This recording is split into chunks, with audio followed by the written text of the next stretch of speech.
Hello.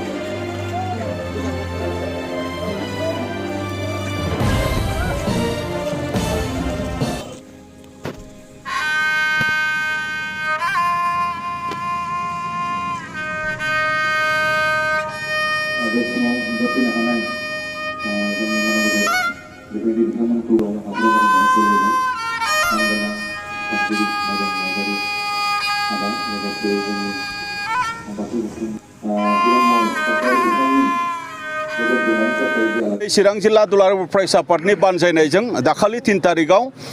दुधनैयाव सानै हिनजावसाखौ माने जिनाहारि खालामनाय जाथाय लोगोसे बे जिनाहारि जाथायजोंनो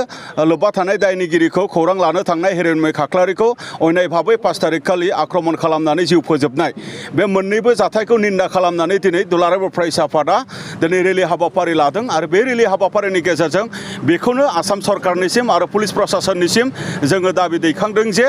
बे घटनायाव बा बे जाथायाव लोब्बा थानाय दायनिगिरि बिथांमोनखौ माने जिउ जोबजासिम फासि होनायनि गेजेरजों बिथांमोनखौ साजा होनांगौ 1 नम्बर 2 नम्बर बिथांमोनखौ फार्स्ट माने ट्रेक माने कर्टआव लाबोनायनि गेजेरजों बिथांमोनखौ माने बिसार खालामनांगौ साजा होनांगौ आरो लोगोसे जाय बिथाङा जिउ जोब्बाय दिनै रनमय खाख्लारि बे बिथांनि न'खरनिसिम 20 लाख माने अनसुंथाइ बा कम्पेनसेसन रां माने होनांगौ आसाम सरकारा जोङो दाबि खालामदों आरो सानै हिनजावसाया जितु रेप खालामजादों बे सानै हिनजावसानो आसाम सरकारा जेन 5 लाख रां खरियै बिथांमोननो जेन कम्पेनसेसन होयो बे मोनथाम दाबिखौ लानानै जोङो दिनैनि बे रेलि हाबाफारिखौ लादों लोगोसे बेफोरबायदि माने जाथाया जोंनि समाजनि थाखाय नाजावथाव नङा आरो बेफोरबायदि जाथायखौ जोङो माब्लाबाबो दुलाराय फरायसा आफादा नुनानै जोङो ओरैनो सिरि थाबोफेराखै दा बै जाथायखौ जोङो मुगैनाय दिन्थिनानै आरो बै जाथायखौ जोङो खुद्रिनाय दिन्थिनानै आरो बे जाथायनि सायाव न्याय मोननांगौनि थाखाय आरो आसाम सरकारा बा पुलिस प्रशासना बिनि सायाव गोख्रों मोनसे एक्सन लानांगौनि थाखाय दिनैनि बे हाबाफारिखौ जोङो लानाय जादों आरो 27 अफ दिस मान्थ जोङो आरोबाव जोङो दुधनैयाव मिरु दुलाराय फरायसा आफाद आरो दुधनै गवालपारा जिल्ला एबसु जथायै गुबुन गुबुन जिल्ला एबसुनि माने बाहागो लानायनि गेजेरजों 2 घन्टिया आरो रेलि हाबाफारि जोङो दोनबावदों बै हाबाफारिनि गेजेरजोंबो जोङो बे दाबिखौ जोङो लाखिगोन दा बेखायनो गोबाव खालामाजासे आसाम सरकारा आरो आसामनि पुलिस प्रशासन बिथांमोना जे जों जे दाबि होनाय जेनाखि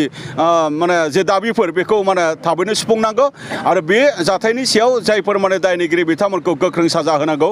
बे माने जाथायनि सायाव लोब्बा थानाय बिथांमोनखौ गोख्रों साजा होनायनि गेजेरजों मोनसे मेसेज थांहोनांगौ जे जेन रावबो बेबायदि जाथाय माने खालामनो थाखाय साहस मोना बेबायदि माने मोनसे बिसार जोङो दिनै लुबैदों गोजोनदों सम माब्लाबा बेबायदि जाथाय जायो नाथाय